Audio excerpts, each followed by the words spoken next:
Hi everyone, please support our videos on Patreon. The link's at the end of the video and in the down there part. Thank you, you're lovely.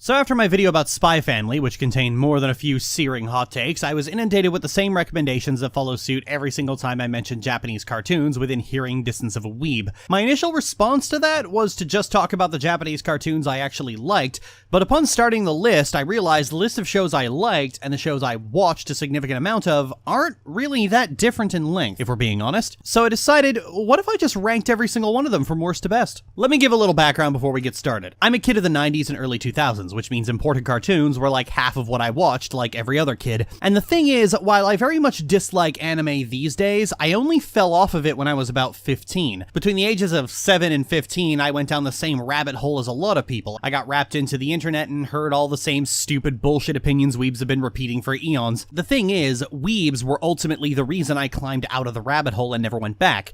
This is why I only watch dubs, because I did check out the subtitle versions of shows I liked at the behest of other people and found that the differences were negligible 99% of the time. Like, everyone is still pitching a shit fit about Pokemon's jelly donuts, but I mean, that was about the only thing they really changed significantly from the original. People still throw a tantrum over One Piece's Spring Hammer, but whether you watched it subtitled or localized, you still get bored about 5 episodes in and go off to do something else. This was the early sign that I started to realize the sub versus dub debate was less about quality and more about fetishizing this idea of Japan that doesn't really exist. I think the way weebs treat Japanese honorifics is another example of this. They think it's really important to understand the relationships to other characters, but fail to grapple with the concept that every language has these. English has this too. This is why you always had to call your teachers Mr. and Mrs. last name as a kid, or why referring to someone with only their last name is decidedly impersonal. Every language has these rules about what to call someone depending on your relationship to them, but weebs act as if Japan's rules are some kind of special, meaningful aspect of the culture. It's not. It's grammar and manners. Hell, I grew up at a time where fan subs were rampantly terrible, transliterating things and adding lengthy explanations at the top of the screen, which any professional translator would look at and go, what the fuck are you doing? But weebs see this as an improvement because it lets them keep up the lie that the Japanese language is some kind of special deity of words. It's like those articles about Japanese words that have no English translation, whereupon they proceed to either translate it themselves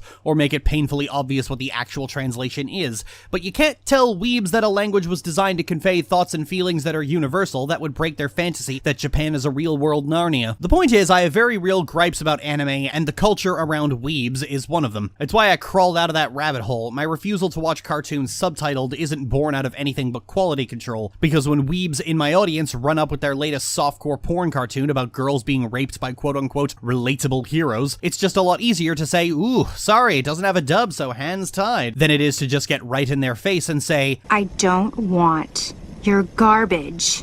For the sake of this list, I'm only including shows that I watched enough of to know my opinion wasn't going to change. So I clearly liked all of them at some point in my life, but I'm not including shows where I watched maybe 3 episodes and then gave up because I was bored. I'm also not going to be including films, so there's going to be no Ghibli movies on here. However, there is one video game because I just think it counts. With that out of the way, let's go. You believe that?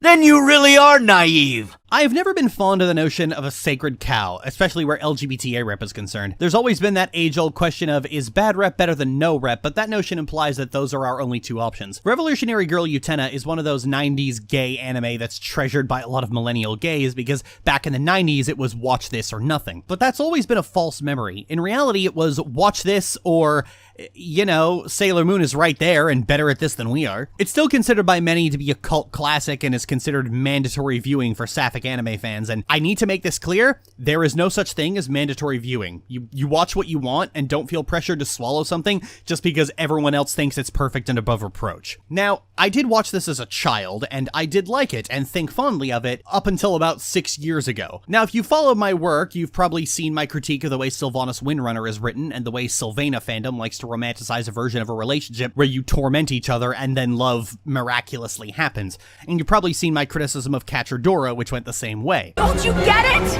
I love you! I always have! And you were there. This is what you left me for? A blonde girl who thinks she's better than everyone, barging into my room all day. Oh, wait. And it will be over until I see the looks on your friends' faces when they find out that you failed. I won't let you win. I'd rather see the whole world end than let that happen. We can turn the rebellion's own hero against them. That's good.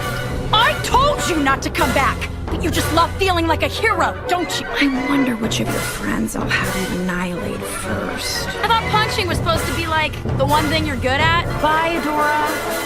I really am going to miss you. Kedra, no! You don't see how soft and gentle he hits me when we're alone. Do you hear yourself? He shouldn't be hitting you at all. This is where my dislike of all those things started. Like many shows before it and after it, Utena carries this idea about surviving from abuse and trauma as if it scars you in some irreparable way. And like Sylvana fanfiction, it romanticizes this idea. One of the main characters is an intense trauma survivor who is never able to break free of the stranglehold of romanticized trauma and is almost constantly confronted with their abuser at every turn, even taking her anger out on her partner a lot of the time. Furthermore, while that abuse is portrayed negatively, it has the same problem as the Legend of Korra and basically every depiction of Sylvanas being murdered by Arthas, in that it's so gratuitous and grisly that it passes the point of being unsettling and starts to make me think that the writers are getting a little too into it. If you're looking for a source as to why trauma fetishism and abuse fetishism is so common in sapphic circles on the internet, well, look no further than here. It was watched by so many kids that it affected their writing as adults. I was one of those people, and one day I had to sit back and go, hang on, this is terrible. Why am I trying to emulate this? It's a sapphic romance story buried under baggage. And as someone who has been in abusive relationships and suffered a lot of abuse in the past, I can't watch this anymore. It's uncomfortable, and not in a challenging, thought-provoking, higher purpose way. It just feels like gratuity for the sake of gratuity. And after seeing the way a lot of people who liked this show went on to view women beating the shit out of each other as a precursor to romance, I can't help but doubt the sincerity. If anything, this show is the reason why I overwhelmingly prefer to write stories about trauma survivors recovering and putting these things past them, usually making the trauma a backstory they tell to someone and keeping a generally uplifting and optimistic tone. These days, Utena has a rocky horror effect, as even though we've moved on and have good, worthwhile gay rep in cartoons, zealots still need to push it in people's faces because they can't accept that it's aged like milk. It also has an Avatar effect where you can see where it's fucked with people's senses, and I can't help but resent it for that. As I mentioned above, there's a tendency to view old gay content as some kind of sacred relic that we must be eternally grateful for. It's part of the way modern culture idolizes heroes and tries to find the one show that broke down the door and paved the way for more gay animation. But the truth is, there was no hero. Everyone takes it in turns to take a smack at the door, and everyone's working together to lay down the bricks. No one person is so special that they're irreplaceable. You insignificant speck. Oh boy, the other sapphic anime people loved. I'm gonna get some letters about this. I loved Cardcaptors as a kid. I loved it so much, but I mostly watched the Nelvana dub, and as I got older, I learned about all the things Nelvana changed, and I feel like I dodged a bullet. Like, weebs will rush up to me and go, they cut out Lee crushing on a guy twice his age, and I'm like, ugh, that was a thing? And then they'll go, they cut out Madison's crush on Sakura, and I go, wait, doesn't she dress Sakura up in cat ears and film her? Yeah! Ugh. And then they're like, they cut out the engagement between Rika and Mr. Tarada, and I'm like, wait, they were what? Boys crushing on grown men, the predatory lesbian trope, and actual pedophilia. Oh boy, I sure missed out on all the cringing I could have been doing. See, like Fox News, Clamp operates under the impression that pedophiles and gay people are the same thing. They're just more ooh-woo positive about it. Their stories carry the theme that love is love is love is love, and they carry this everywhere. This graphic is their entire author tract, and the thing is, it's a bad thing to equate gay people with pedophiles, especially if you're being positive about it. But that's what Cardcaptors does. It's no surprise that when it came over to North America, Nelvana stripped out all the romance. The only thing that survived was Lee's crush on Sakura, but that never actually went anywhere and never had a payoff. Even his confession was cut out. The whole show was turned into an action cartoon in the vein of Mummies Alive or X-Men, and it was about the most watchable version of it. Like Utena, this is often held up for having gay love portrayed positively, but also like Utena, it comes with so many asterisks that it's just not worth it. Especially now when we have much better alternatives. Theme song fucking slapped though. Cardcaptors, a mystic adventure. Cardcaptors, a quest for all time. Each card possesses a power all its own.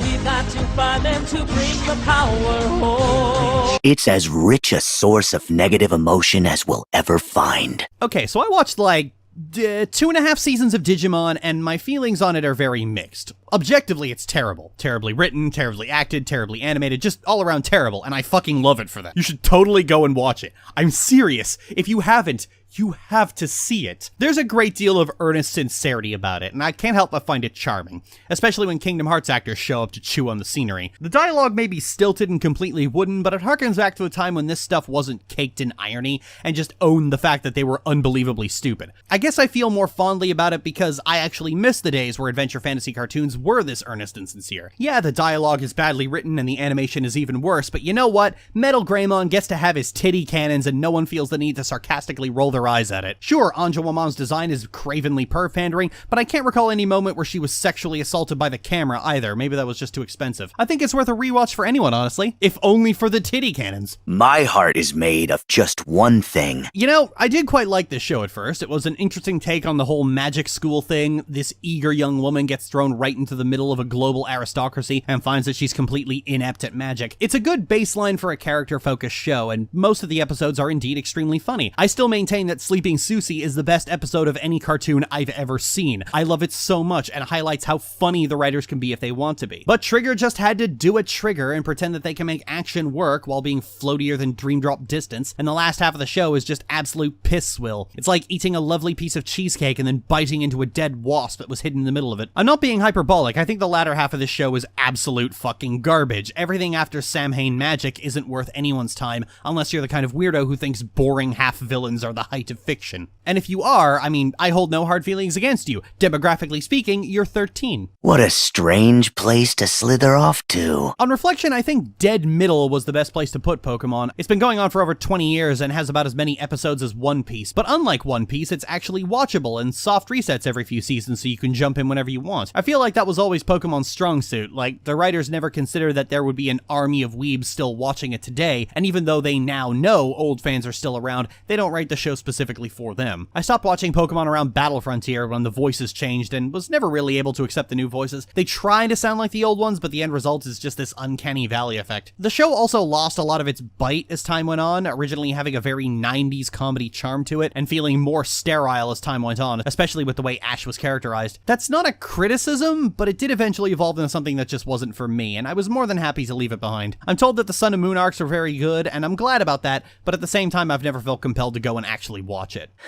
You better settle down there, master! Okay, so Princess Knight is a TV series from the 1960s about a gender-fluid prince who was born with the heart of a boy and a girl. She was raised as a boy to prevent a duke from inheriting the throne and comes to lead the kingdom himself. Princess Knight is an odd one. I think quite highly of it, as it's a very gender-curious show, but at the same time, it's still very 1960s fantasy, and that gender curiosity is done inside a gender essentialist framework. For example, Sapphire is established to be more comfortable dressing like a boy because she has a boy's heart given to him by an angel, and not because gender is a social construct. But the thing is, the message is still there. Like, it reminds me of a time when a trans woman would be described as a woman trapped in a man's body, which is itself outdated, but as an explanation to how you were feeling to the layman, it worked. It's messy, to say the least, but it's still extremely charming. Like any piece of LGBT animation made before 16, it's got a lot of baggage behind it, but I do think it's at least worth a watch, more so than the other two at least. I find it especially worth a look given that there's a growing mythology in LGBT cartoon fandom that certain creators pioneered LGBT rep in animation and were inspired by very specific shows from their youth, but the truth is that the fight for good rep goes back over 60 years and has been a collective effort by everyone, which is easy to forget in the era of Stan Twitter acting like specific creators are gods simply by virtue of their mere existence. 3 Guardians is more than I care to face. The 90s had a lot of tournament cartoons, from Pokemon to that one with the cards, to that other one with the cards, to Beyblade, to that one with the marbles, but I think the best of them was the one whose premise was, what if we give small children death robots with machine guns and rocket launchers and act like that's a completely reasonable thing to do? So Medabots was a thing. In all fairness, Medabots isn't anything special, the whole show is just your average tournament cartoon, and it wears its status as a Pokemon knockoff on its sleeve, but it is definitely charming. The main character, Medaby, is nothing short of the single most hilarious character to ever grace the screen. I honestly think Medaby is what makes the entire show, and if you don't like him, I think you just hate fun, honestly. The show lost its edge when they introduced this stupid Dragon Ball Z Hadouken thing that became such an easy win card that they had to invent an entire new type of robot just to be invincible to it, but everything before that was great. I'd happily watch this again anytime, and I wish the tie-in games didn't suck so much raw, unfiltered ass. Gee, thanks for looking out for us, mister. But I'm sure we can take care of ourselves just fine. Weebs have always had a poor relationship with the concept of translating. If a dub so much as changes the word exciting to cool, they'll pitch a shit fit. They act as if the best kind of translation is one that changes literally nothing. To them, I will always point to the Samurai Pizza Cats and say, kindly go fuck yourself, you culturally fetishizing dickhead. Okay, so a little background. Samurai Pizza Cats started out as a very typical superhero cartoon over in Japan, but after the explosion of Power Rangers, it was sent over to be translated. But because it wasn't very popular, all the materials a translator would need were destroyed, damaged, or just not included. And so, when faced with this problem, they did what any reasonable person would do. They watched the untranslated episodes, inferred what was going on, and then made the rest of it up. The end result was this obscenely wacky show that was so fundamentally different from its original, it counts as its own abridged series. It is positively delightful, a relic of the 90s anime boom where everything was being packaged and sent over to the West before companies started pandering to hopeless, pathetic shut-ins. Do I think you'd like it? That depends. Do you like fun? Yes? Are you still pitching a shit fit over jelly donuts like a loser? No? Yeah, I think you will. That's not fair, Beast. Don't take it out on Belle. I was back and forth on where exactly to put this because, I mean, yeah, it's good, but does it really deserve to be above Samurai Pizza Cats? But then the last episode made me cackle like a banshee watching a tree burn down, so I was like, yeah, alright, you could be number 3. I did an entire first impressions on this show, and everything I said there stands. This show is positively delightful, and it's clear from watching it why it exploded in popularity the way it is. So instead of repeating myself, I'm going to share this amusing little anecdote. Apparently, the creator doesn't feel any affection toward this show or the comic at all, because he only wrote it to have something that would sell, because all of his more serious comics kept getting canceled. And I think that is the best example so far of someone getting hit in the face with the cold, icy reality that the reason it's so hard to get serious, dramatic comics and cartoons greenlit is very simple.